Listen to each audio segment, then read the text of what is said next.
Now back to the crossover with Marlon Jones and Armand Williams. All right, welcome back to the crossover with Marlon and Armand, KDUS 1060. You can call into our listener line at 602-260-1060 and be sure and follow and subscribe to our social media accounts on both YouTube and Facebook at the crossover 1060. And strap in for Biketoberfest at OTG Sports Grill Wednesday, October 4th through Sunday, October 8th. Biketoberfest week includes a Harley-Davidson raffle, poker run, live bands, Miss Biketoberfest pageant, beard contest, barbecue cook-off, raffles, biker games, food trucks, vendors, and more. It's a week's worth of great live bands, food, drinks, atmosphere, and bikes, baby. So check it out. OTG Sports Grill at 801 South Power Road, just north of Southern Avenue on Power Road in Mesa. Marlon and I will be partaking in that event come October. But right now, today, as of right now, folks, this very second, we are live on location at the Yucca Tap Room at 29 West Southern Avenue in Tempe, off the southwest corner of Southern Avenue and Mill. Yucca Tap Room, voted time and time again the best dive bar in Phoenix. They have 29 beers on tap, fun atmosphere, as you can hear in the background right now, and great fun. Yeah. Yucca Tap Room, 29 West Southern Avenue in Tempe, off the southwest corner of Southern and Mill. So come on down, folks. We got ourselves a little party going on. We got a party going on. I think this is the birth of the crossover crazies. Yeah, I like that. The crossover crazies. I like that. Crossover crazies up here. We need to go ahead and coin that, man. We need to trademark that. Let's do it. Oh, man. But we were talking about Arizona State. Obviously, their game against Southern Utah, they struggled a little bit, but they got the win. They got the W. For sure. I hope my U of A Wildcats beat the NAU, but that's another story. But with the whirlwind scandal swimming around Arizona State University, they served themselves a one-year bowl suspension, but the NCAA is yet to respond with their infractions.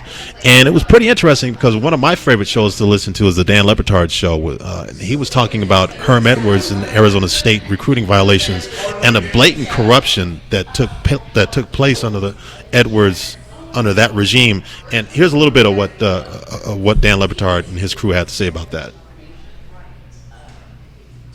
I thought that the last few years at ESPN, that Herm Edwards, every time he was talking on the screen, that they should have put in the graphic under him 2-22 in his last 24 games as an NFL head coach. He parlayed being good at television to getting an Arizona State job that he turned into a total mountain of shit. And nobody seems to care at all what happened at Arizona State with Herm Edwards. Lucy, tell the people what happened there. I care quite a bit. So yesterday, Arizona State announced that they will be self-imposing a postseason ban this year, which is wild because the NCAA doesn't make you do that anymore. They're not like handing out postseason bans, because when Herm Edwards was at Arizona State, he said, you know what? I'm not going to learn a single rule. That is not my prerogative. And he absolutely sent that home. Arizona State has so many recruiting violations coming their way. It's alleged to be worse than what we saw at Tennessee when they were handing out like McDonald's bags full of money. And so Arizona State's football program is pretty much buried right now. They're going to lose a ton of scholarships. They already have this weird postseason ban. And when Herm Edwards got fired after losing at home to Eastern Michigan, he basically got a job back at ESPN like the next day and has yet to address anything that's happened. No one has asked him a single question about what has happened. So brutal for those seniors to learn yesterday. Hey, we're not going to be playing for a bowl at all. 5 days before their season starts, they learn they have no shot at a bowl. I mean, were they gonna make a bowl? I mean, come on, what are we doing here? Yeah, that happened just this past Sunday, and I didn't really find out about that until Monday. Be honest with you, and when I found out about that, I had to go ahead and I went to ESPN to go ahead and check it out and see what happened. You can hear it's pretty raucous right back here, but that's all right. But yeah, I was stunned. My jaw dropped. And Pete Thamel, he wrote a good report on Arizona State on ESPN, and he talked about their bowl suspension. They're suspending themselves, and as you heard from the Dan Lepetard show, They didn't have to do that. I mean, Marlon, Right. you're the Arizona State guy. I mean, I'm a U of A guy. I'm going to sit back. I'm going to let you go ahead and describe how you feel about this whole situation with Herm Edwards and his crew and his staff. And what It's awful. It's awful. They Libertarians people made a good point. All the people responsible for what happened and what had taken place are not bearing the punishment. No, they're the not. people that are punished are first of all the seniors. Right. I feel bad for the seniors that stayed loyal to the program despite all this. They came back. Well, Marlon, 50% of the kids on this roster had nothing to do with it. Well, that's what I'm saying. They weren't recruited. They were recruited by Dillingham. They weren't recruited by exactly. Herm. Dillingham had nothing to do with it. Yeah. Like you said, 50% of the roster had nothing to do with it. Right. And those that were here, that played on those teams, they decided to come back. They didn't leave the program. Mm-hmm. They still, hey, you know what? Coach Dillingham is here. I want to finish up my career with ASU. It's not fair to them. All the coaches involved left with golden parachutes. Antonio Pierce is coaching linebackers for the Raiders. Right. Herm got his job. Back at ESPN. ESPN, like they said, he went back as if nothing happened. Not one question asked about what happened at ASU during his tenure. Not one. Right. And this whole and of course, the only person that's still there is the head chief in charge, and that's Ray Anderson. Yep. And there's calls for Ray Anderson to be fired. He got to go. Somebody has to bear responsibility that was there to take the brunt of and not leave it up to these kids to take that responsibility of the punishment. It has to. I think it would have to absolutely fall on your athletic director. Yes, for absolutely. what happened. The buck's got to stop somewhere, and nobody is really receiving any type of infraction. Nobody's getting hit. I mean, the guys right now, like Dillingham is getting hit. His kids, that a lot of them had absolutely nothing to do with the infraction, with what happened during Herm Edwards' tenure.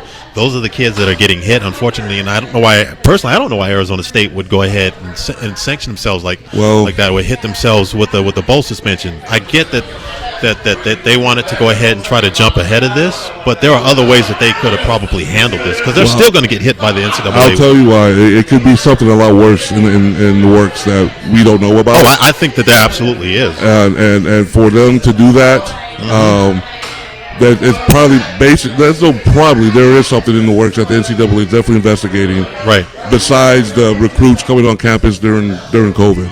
Yeah. So there's something to the bigger picture here to why ASU did that. And like I said, as a fan, if that's the case, at the very least, Ray Anderson should resign. If they're not going to let him go, he should just resign. I think it's the proper thing for him to do. Yeah. And like I said, these kids that were playing this year, you got a coach that's young and there's a new breath of fresh air with the program. There was. There absolutely is. There was a new excitement with the program with Dillingham. Local kid, Arizona State alum. His coaching style. It's a wonderful thing. A lot of ASU fans have been asking for something like this for quite some time. For people to run the program that have ties to the program, and they went out and they got this fabulous quarterback. In Rashada. Top 10 quarterback last year in the country. They've got Conyers is going to be Conyers is going to be in the NFL, the tight end. Right. Badger is probably going to go to the NFL. Guillory, Scatterway, but they've got good players, so there's a possibility that they could have gone to a bowl. Right. There's a possibility. Yeah, there was a possibility that they could have won 6. Absolutely. And there still is, but they can still win 6 games. Well, not now. now. But they can't go to a bowl now. Right. So, and the seniors have to bear the brunt of that, and that's not right. The seniors going to bear the brunt of it. They're going to lose. They're going to lose a lot of scholarships. I just don't know how many years and how many scholarships per season. I mean, they were mentioning Tennessee. Tennessee faced similar daunting volume of allegations. This is according to Pete Down. Okay. This is his article. So Tennessee faced similar daunting volume of allegations in a recent NCAA case, but Volunteers escaped the postseason ban with a punishment that included that. Now, they paid $8 million in a fine.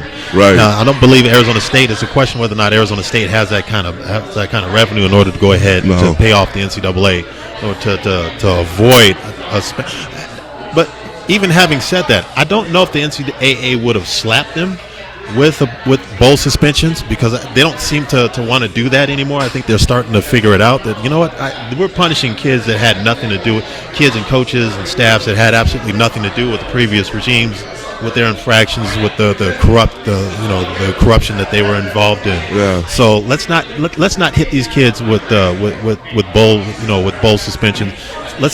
We'll go ahead and we'll do it the old-fashioned way. We'll hit the programs in the schools by reducing the number of scholarships that they can dish out, and if they're able to go ahead and pay fines and penalties, and they'll go ahead and pay fines and penalties. But there are better ways to do it. So I think Arizona State, to be perfectly honest with you, I think they kind of handcuffed themselves on this. Yeah, they did, and I feel strongly, as well as a lot of Arizona State fans, other fans too, alum, boosters, whatever, that Ray Anderson has to go. It happened under his watch.